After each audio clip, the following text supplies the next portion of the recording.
Welcome back to Dronacharya IAS YouTube channel. You're watching Daily Current Analysis. Well, इस video में हम आज के इम्पॉर्टेंट करंट अफेयर्स डिस्कस करेंगे जो कि हमारी UPSC preparation point of view से इम्पॉर्टेंट हैं. So let's begin with today's video. शुरुआत करते हैं आज के हमारे पहले टॉपिक के साथ, which is about India Bangladesh river pact. Well, this topic, India-Bangladesh River Pact, it is important from GS Paper 2 point of view. ये India and our relations with the foreign countries, especially our neighboring countries के तौर पे important है, because here we are talking about India and Bangladesh. So, what's the news? India and Bangladesh, they have signed a water sharing agreement. And this is important because this is for the first time in last 25 years that we have signed a water sharing agreement. So that is the news. India and Bangladesh signing a water sharing agreement. क्या है ये agreement? What is this agreement all about? We can say that this is a river pact. This is the river pact, and this is exactly the interim water sharing agreement of Kushiara River. This is Kushiara River, which flows from India and Bangladesh. It has this basin between India and Bangladesh. So, India and Bangladesh have signed an interim water sharing agreement, and this is for Kushiara River. सबसे पहले तो ये चीज़ याद रखेंगे. And जैसे कि हमने पहले भी कहा, this pact is like for the first time in last 25 years. इससे पहले हम गंगा वाटर ट्रीटी साइन कर चुके हैं, जो कि 1996 में हमने की थी. तो 1996 के बाद अब 2022 में 25 ईयर्स से भी ज़्यादा टाइम हो चुका है, and now we have signed the another interim water sharing agreement for Kushiyara river. इसे हम कुशियारा पैक्ट भी बोल सकते हैं. We can call it as Kushiyara pact. Now इससे इंडिया और बांग्लादेश दोनों को ही बेनिफिट होगा. इंडिया की अगर हम बात करें तो सदर्न आसाम में वहाँ पे जो फ्लड्स आते हैं, बिकॉज सदर्न आसाम में कुशियारा रिवर फ्लो करती है, एंड इवन जो बांग्लादेश का जो सिलहट एरिया है वहाँ पे जो लोग हैं उनको इससे बेनिफिट होगा. Because India has extended their period of sharing flood water related information in real time. जो फ्लड वाटर जो रियल टाइम इंफॉर्मेशन है उसे अब इंडिया बांग्लादेश के साथ शेयर करेगा, and this will help both the countries to counter the annual floods in the Kushiyara river basin. इस river pact के साथ साथ अगर हम ट्रेडर कोऑपरेशन की बात करें तो इंडिया और बांग्लादेश ने नेगोशिएशन शुरू कर दी हैं, जिसके थ्रू कि हम एक कॉम्प्रिहेंसिव ट्रेड पैक्ट लेकर आ सकें, जिससे दोनों ही कंट्रीज़ का आपस में जो कोऑपरेशन है when it comes to terrorism and radicalisation और रेडिकलिज्म, ये स्ट्रेंथन अप हो सके. And it is also said that very soon both the countries will start discussions on bilateral comprehensive economic partnership agreement. तो इस river pact के साथ साथ ये ट्रेडर कोऑपरेशन को लेकर भी और भी हमने पैक्ट साइन किए हैं, the sidelines like on railways, space, IT and media. तो काफ़ी डेवलपमेंट्स हुई हैं, recent developments between when it comes to India and Bangladesh. However, we'll be focusing more on the river pact. लेकिन आपको पता होना चाहिए कि river pact के साथ साथ और कौन कौन सी negotiations और कौन कौन सी discussions हो रही हैं. There is one more thing which you should know, that is Mujib scholarship. So Bangladesh Prime Minister Sheikh Hasina, she has also announced this Mujib scholarship. This is basically for the direct descendants of Indian soldiers who were killed or grievously injured in 1971 Bangladesh Liberation War. So all of us know that Bangladesh was earlier East Pakistan, and in 1971 there was this Bangladesh Liberation War in which India participated, and those Indian soldiers, those who were killed or those who were grievously injured in this war, their direct descendants will be given Mujib scholarship. And the name of the award is for Sheikh Hasina's father, who is Bangabandhu Sheikh Mujibur Rahman. And because as per the Bangladesh record, there were as many as 1,984 Indian army personnel who were killed in the 1971's Bangladesh Liberation War. So this is something very important, Mujib scholarship, right? Now coming back to the river pact, अब यहाँ से India और बांग्लादेश के बीच में जो reverse flow करती हैं वो इम्पॉर्टेंट हो जाती हैं ऑटोमेटिकली। इंडिया और बांग्लादेश में 54 रिवर्स ऐसी हैं जो कि हम शेयर करते हैं। There are 54 rivers that are shared between India and Bangladesh. Out of these 7 rivers have been identified for developing framework for water sharing agreements.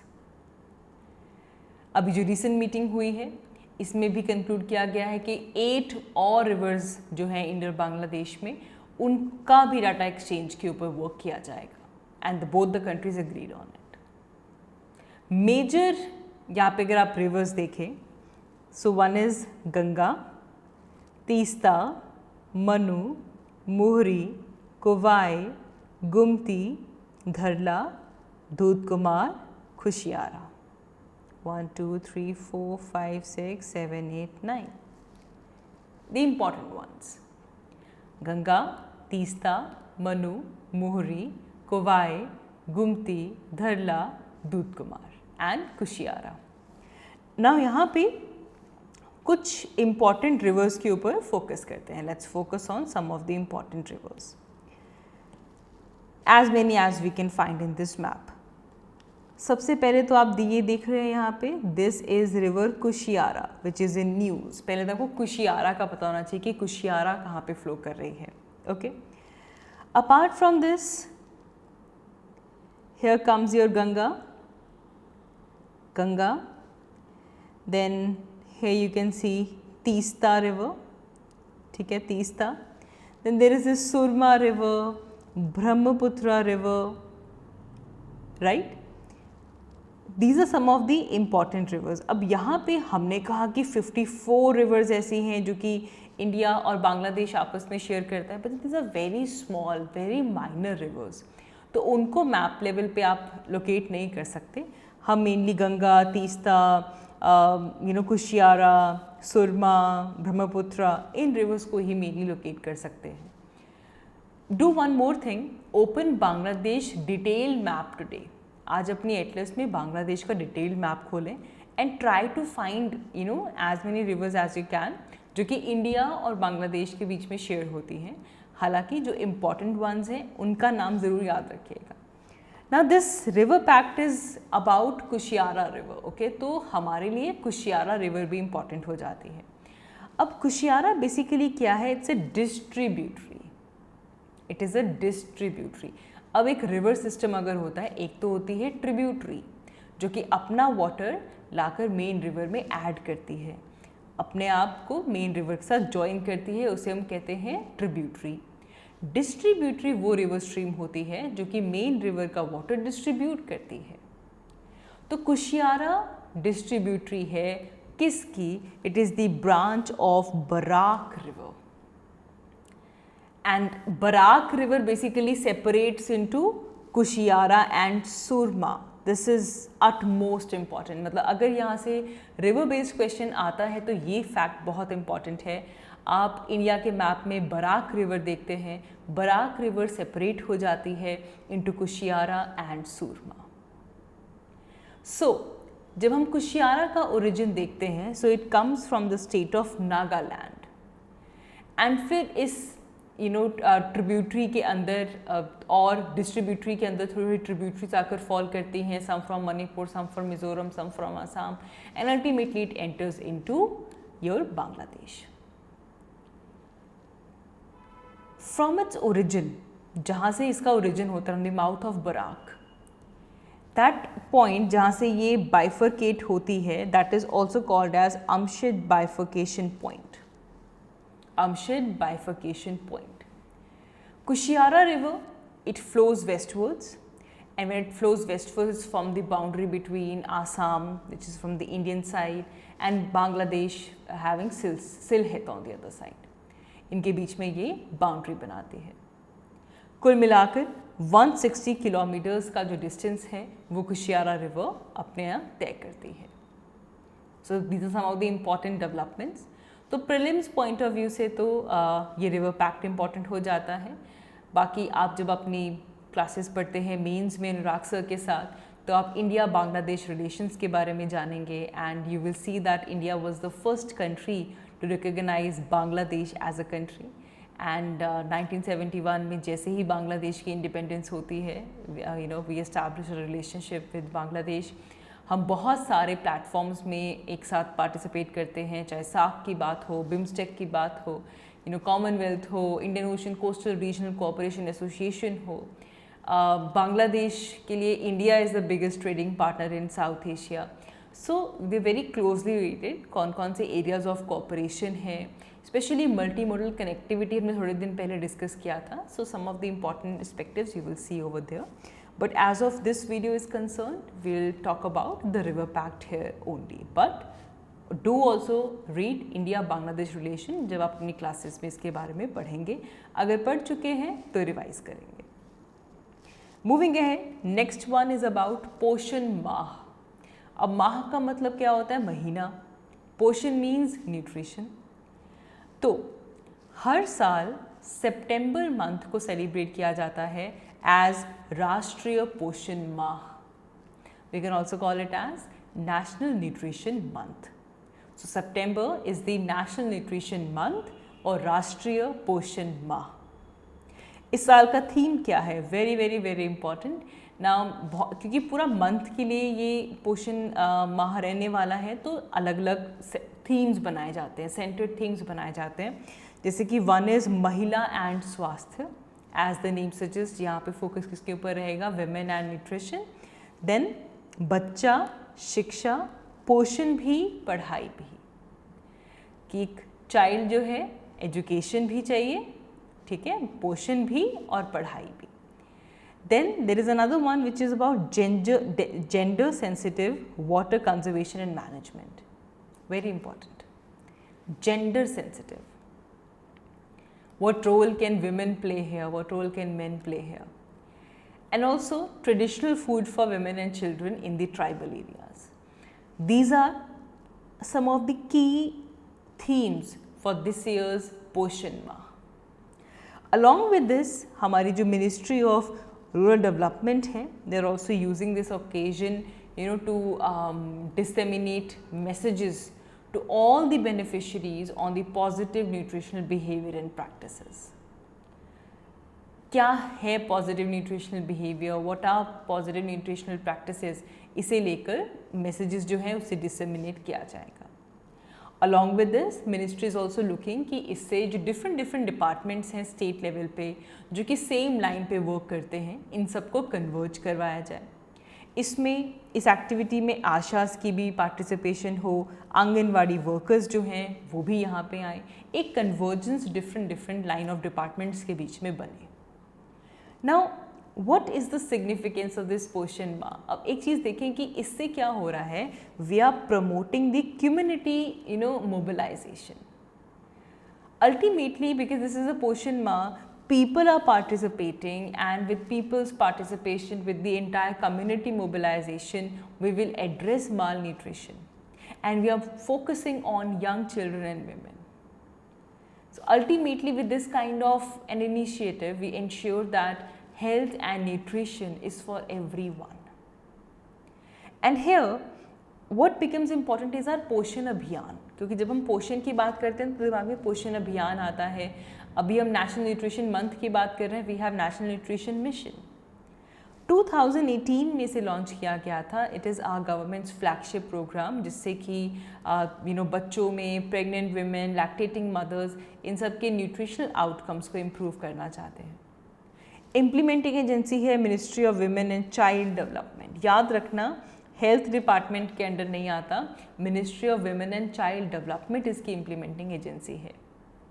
And the main component is simple, peoples participation. It's a जन आंदोलन community mobilisation की जाएगी, जो essential components हैं, जो behaviour है, जो positive changes चाहिए, वो सब इसका पार्ट है. So it's a people's participation, community mobilisation.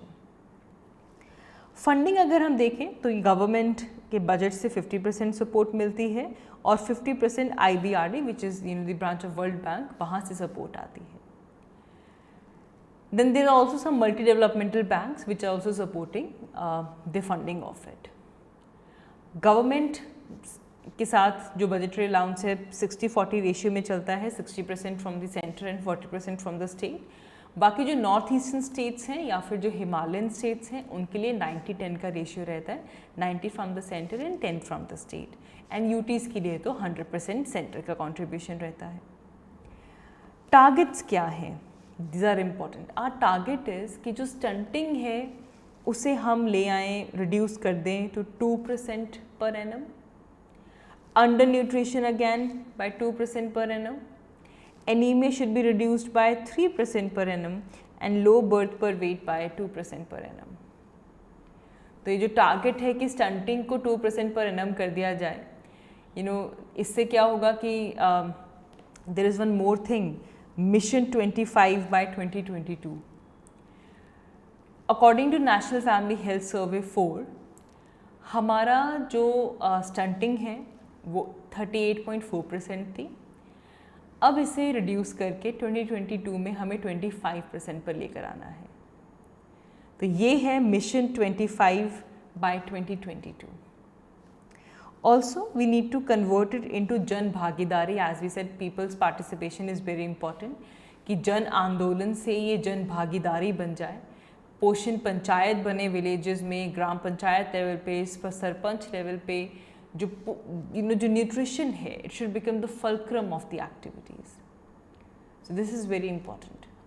एक और ऐप है हमारे पास, पोषण ट्रैकर ऐप. ये ministry of women and child development ने रोल आउट की थी. एंड इसका गोल सिंपल है कि हमारे जो न्यूट्रिशन सिस्टम्स हैं उनको स्ट्रेंथन अप हम कर सकें, ताकि again maternal health, child under nutrition, इन सब को हम इम्प्रूव कर सकें. And the focus should be implementation of the bottlenecks at all the level. इसके लिए सेंट्रलाइज्ड डाटा आर्किटेक्चर यूज़ किया जा रहा है, जिसमें बाकी सब मिनिस्ट्रीज और बाकी सब प्रोग्राम्स के थ्रू हमारे पास जो भी डाटा है उन सबको कन्वर्ज करके ये ऐप बनाई गई है. पर्पस सिंपल है, एक 360 व्यू हमारे पास रहे कि आंगनवाड़ी सेंटर्स में किस तरह की एक्टिविटीज़ चल रही हैं in terms of nutrition, anganwadi workers की सर्विस डिलीवरी कैसी है, जो प्रेग्नेंट वीमेन हैं उनको कंप्लीट बेनिफिट मिल रहा है या नहीं, लैक्टेटिंग मदर्स, चिल्ड्रन, इन सब के ऊपर यहाँ पे फोकस रहे. This app is not for the people, it is for the anganwadi workers. Anganwadi workers जो हैं, आंगनवाड़ी सेंटर्स जो हैं, वो बेनिफिशरीज़ का डाटा इन फॉर्म्स में डालेंगे and it is not for the general people. Okay, we also have Deen Dayal अन्नदाता योजना. इससे जो अर्बन पुअर फोक्स हैं उन तक सस्टेनेबल लाइवलीहुड अपॉर्चुनिटीज़ को बढ़ाना, स्किल डेवलपमेंट करना, ये एक ऐसी हमारे पास अन्नदाता नहीं, Antyodaya, I am so sorry, Deen Dayal Antyodaya योजना. This is for the your urban poor, वहाँ तक सस्टेनेबल लाइवलीहुड को बढ़ाना, स्किल डेवलपमेंट करना. एंड दिस अंत्योदय योजना is administered by ministry of housing and urban poverty alleviation. And हम इसकी बात इसलिए कर रहे हैं क्योंकि स्कीम को नेशनल अर्बन लाइवलीहुड मिशन और नेशनल रूरल लाइवलीहुड मिशन के साथ इंटीग्रेट किया गया है. So this is something important because इससे भी अल्टीमेटली हम जो न्यूट्रिशन है उसके ऊपर फोकस कर सकते हैं by providing the better livelihood facilities. The next article is important from GS paper 3 point of view. It is about one nation, one fertilizer policy. Now, कुछ experts की तरफ से न्यूज़ आ रही है कि ये जो न्यू फर्टिलाइज़र ब्रांडिंग प्लान है इसे रिवाइज करने की ज़रूरत है, because if you are marketing under single brand name, let's say Bharat itself, it is somewhat ill advised. ठीक है, तो अब क्या है ये, what is first of all, इससे पहले कि हम इसे क्रिटिकली एनालाइज करें, हमें पहले ये पता होना चाहिए कि one nation one fertiliser policy है क्या. So it is said that कि जो one nation one fertiliser policy है, this will be implemented from 2 October 2022. And as part of this initiative जो क्रॉप न्यूट्रिएंट्स हैं, चाहे वो यूरिया हो, डाई अमोनियम फॉस्फेट हो, म्यूरेट्स ऑफ पोटेशियम हो, all of them will be sold under a single brand name, and that single brand name is Bharat. Bharat, it could be Bharat urea, Bharat di ammonium phosphate, Bharat murates of potash, or the Bharat NPK, irrespective of कि किस company ने बनाया है, irrespective of the manufacturer कि public है या private है, हर fertiliser bag पे जो ब्रांड नेम होगा वो भारत से शुरू होगा ना। ये जो कॉन्सेप्ट है ये सेंट्रल गवर्नमेंट की जो फर्टिलाइज़र सब्सिडी स्कीम है, विच इज़ प्रधानमंत्री भारतीय जनुवर्क परियोजना, प्राइम मिनिस्टर बीजेपी, भारतीय जनुवर्क परियोजना, इसके तहत इसे विजुलाइज किया गया है। अब ये जो न्यू ब्रांड नेम है, जो लोगो है, उस पर सब्सिडी टाइटल भी होगा। एंड यहाँ पे क्या होगा कि 2/3 जो प्रिंटेबल एरिया है बैग का वो इसे दिया जाएगा, and 1/3 will be use to put details of the fertiliser company. 2/3 में तो कल्ला कल्ला ब्रांड का नाम होगा और 1/3 में किस कंपनी ने बनाया है, बाकी जो इन्फॉर्मेशन है वो होगी। अब कह रहे हैं कि इससे बेनिफिट क्या होगा, कहते हैं अगर हम सिंगल ब्रांड नेम यूज़ करेंगे तो इससे जो फ्राइट चार्जेस होते हैं वो रिड्यूस हो जाएंगे। इससे फर्टिलाइजर्स का जो क्रिस क्रॉस मूवमेंट होता है वो रिड्यूस हो जाएगा, ट्रांजिट टाइम कम हो जाएगा। इट विल इंश्योर कि जो फर्टिलाइजर्स हैं इनकी availability throughout the year रहे, irrespective of the brand preferences, because सबका ब्रांड एक है, Bharat. It will also stop diversion of urea for industrial purposes as well. लेकिन इस स्कीम के कुछ ड्रॉबैक्स भी हैं, जैसे कि कहा जा रहा है कि जो फर्टिलाइज़र कंपनीज़ हैं उनके लिए डिसइंसेंटिव है, because you're undertaking their marketing and brand promotion activities. Suppose कोई ऐसा बैग है, this batch of fertilizer which is not meeting the required standard, so the blame is put on company. But now because you're using Bharat, so now it will be passed on to the government entirely. And there are many private players like Tata and Indo-Gulf Fertilizers जिन्होंने urea business side किया है in the recent years. So it will be very difficult to spend continuously on advertisement where brand value for the company is zero. Company खुद का brand तो आगे जा ही नहीं रहा है। So the government brand, it will add another layer of regulation. Fertiliser manufacturing sectors को कुछ रेगुलेशन से होकर गुजरना होगा। And what about right to buy? अब फार्मर का जो right to buy है, the product of their choices, आप उसे ख़त्म कर रहे हैं। And this will incentivize the fertilizer companies to take up the field programs, to introduce some efficient methods for nutrient application. आप उन सब से इनको incentivize कर सकते हैं। हालांकि इसे लेकर गवर्नमेंट का आर्ग्यूमेंट ये है कि जो मैक्सिमम रिटेल प्राइस है यूरिया का, which is currently fixed by government, it compensates for the companies for high cost of manufacturing, क्योंकि वो import उसके ऊपर लगाते हैं। यहाँ पे जो नॉन यूरिया फर्टिलाइजर्स हैं, they are on paper decontrolled, they are controlled on the paper, but now जो companies हैं they cannot avail subsidy if they sell it at the MRP higher than what is informally indicated by the government. तो मान लो अगर हमारे पास 26 fertilisers हैं जिसमें urea भी है, इन सब के ऊपर सब्सिडी कौन बेयर करेगा? Government, and it will also decide the MRP of it. MRP will be also decided by the government. फिर सप्लाई प्लान की बात करें तो एक तो सब्सिडाइज आपने कर दिया, आप डिसाइड कर रहे हो कि किस प्राइस पे जो कंपनी है वो उसे सेल करेगी। गवर्नमेंट ये भी डिसाइड करेगी कि कहाँ पे सेल करना है, and this will be done through fertiliser movement control order. तो डिपार्टमेंट ऑफ फर्टिलाइज़र एक पूरा मंथली सप्लाई प्लान लेकर आएगा ऑन दी सब्सिडाइज्ड फर्टिलाइज़र, जिसमें मैन्युफैक्चरर्स और इम्पोर्टर्स को वो दिया जाएगा, जिससे कंप्लाई करना होगा। And when government is spending that amount of money in fertiliser subsidy and they deciding कि कहाँ पे सेल करना है, किस प्राइस पे सेल करना है, it is obviously that they will take credit, a sent message to the farmers. But अगर हम फर्टिलाइजर सेक्टर की बात करें तो currently as well fertilizer sector has a lot many challenges, specially India का जो फर्टिलाइज़र सेक्टर है, it is facing very tight position in fertilisers. जो रिटेल फूड इन्फ्लेशन है वो बढ़ती जा रही है। And right now we talk about securing supply, specially from the new sources, the costly raw materials and logistics. Pandemic बहुत severely fertiliser production को impact कर चुका है। So therefore these are some of the major issues which are faced by the fertilizer industry, of course. Moving ahead, our next article is important from biodiversity point of view. It is about cheetah reintroduction in India. So the PM is soon going to launch the first global intercontinental carnivore translocation. African cheetah Namibia से कुनो Palpur national park India में पहुंचेगा। This is the first global intercontinental carnivore translocation, Africa से Asia, Namibia से India. So 8 animals are sourced from Namibia. उन्हें currently south Africa में quarantine किया जा रहा है, उनकी मेडिकल इवैल्यूएशन की जा रही है। They arrive in India very soon. बहुत टाइम से हम ट्रांसलोकेशन की बात कर रहे थे, बहुत सारी डेडलाइंस ये मिस कर चुका है।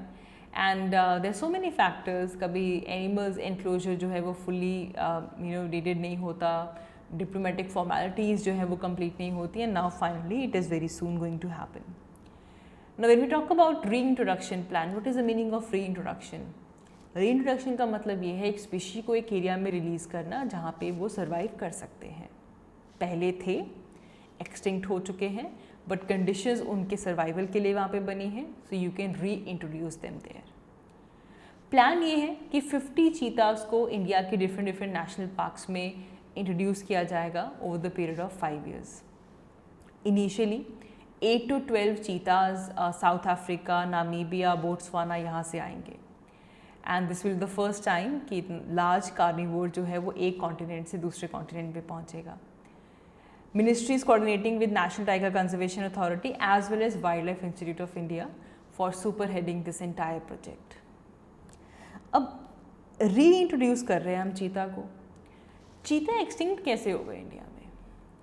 Now it is believe that कि इंडिया के लैंडस्केप से चीता का डिसअपेरेंस तब हुआ when Maharaja Ramanuj Pratap Singh Deo, who was of Koriya, he believed of hunting and he even shot the last 3 recorded Asiatic cheetahs in India in 1947. And इसीलिए 1952 में गवर्नमेंट ऑफ इंडिया ने चीता को इंडिया से एक्सटिंक्ट डिक्लेयर कर दिया था। The only large carnivore till date which have gone extinct in the country, and the reason are the combination of hunting and loss of habitat. So 1952 में चीता officially India में extinct declare कर दिया गया था। And now we are talking about the reintroduction of cheetah. Now significance great है क्योंकि India is an historical cheetah habitat. Cheetah is the only large carnivore which is expatriated mainly by overhunting in India. अब India के पास वो economic ability है कि हम दोबारा चीता का जो नेचुरल हेरिटेज है उसे रीस्टोर कर सकते हैं। It has ethical reasons as well as ecological reasons. चीता हैबिटेट की अगर हम बात करें तो जम्मू से लेकर तमिलनाडु तक चीता यूज्ड टू बी प्रेजेंट। कहीं पे भी अगर dry forest, grass land, scrub forest थे, वहाँ पे चीता प्रेजेंट रहता था। And it is even believed that cheetah have a very enough food over here and there is protection that they will regenerate on their own. जो prey base है, they can sustain the population. And already prey base prepare कर दिया गया है at the Kuno Palpur sanctuary. Conservation की बात करें to conserve this threatened species, जो ecosystem functions हैं इनको restore करना होगा. And reintroduction जो हम चीता की कर रहे हैं, this is a big strategy जिससे कि हम इस threatened species को conserve कर सकते हैं. But yes, there are challenges. Challenges like एक तो they will have to coexist with tigers and leopard.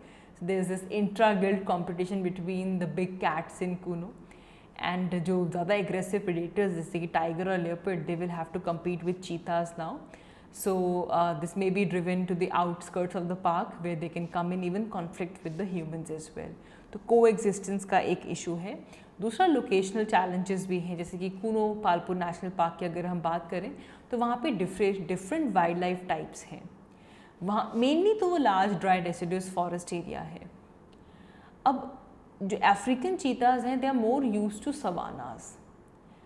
So keeping in mind that because Kuno is having dry deciduous forest, so we keep this thing that they will adapt well to Kuno. Specific prey base भी वहाँ पे तैयार कर दिया गया है। Asiatic lion project जो है उसके थ्रू 24 विलेजेस को रीलोकेट किया गया था for Kuno for this project, जिसकी वजह से अभी जो चीता रीइंट्रोडक्शन है वो डिले हो गया था। तो ये कुछ चैलेंजेस थे। गवर्नमेंट एफर्ट्स कर रही है चैलेंजेस से ओवरकम करने के लिए। एज वी जस्ट सेड कि जो प्रे बेस है उसे बढ़ा दिया गया है। चीता और लेपर्ड को को एग्जिस्ट करवाया जाएगा, को एग्जिस्टेंस जो है वो ग्रेजुअली अटेन की जाएगी। And also apart from this there will be the tracking of the cheetahs as well, and their potential of spring will be tracked for at least 10 more years. Cheetah का scientific name is Equinox jubatus. It is a large cat which is native to Africa and in central Iran. It is the fastest land animal and इसकी speed कुछ 80 to 128 km/h तक चली जाती है। And there are 4 subspecies of cheetah which are recorded. Threats तो habitat loss, conflict with human beings, poaching. Also they have high susceptibility to diseases as well. एक और चीज़ है हमारे पास, there is these 2 cheetahs, Asiatic cheetah and African cheetah. Researchers ये कहते हैं कि ये आपस से अलग अलग हो गए थे अराउंड 32,000 और 67,000 years ago, and therefore there are some differences between them. अगर आप देखो अफ्रीकन चीता जो थोड़ा सा ब्लैक लाइन पे है, थोड़ा डार्क कलर्स में है, Asiatic one is having more lighter hue. जो अफ्रीकन चीता है दे आर वल्नरेबल, वेयर जो एशियाटिक चीता है दैट इज क्रिटिकली एंडेंजर्ड। याद रखिएगा। डिस्ट्रीब्यूशन एशियाटिक चीता की काफ़ी ज़्यादा है।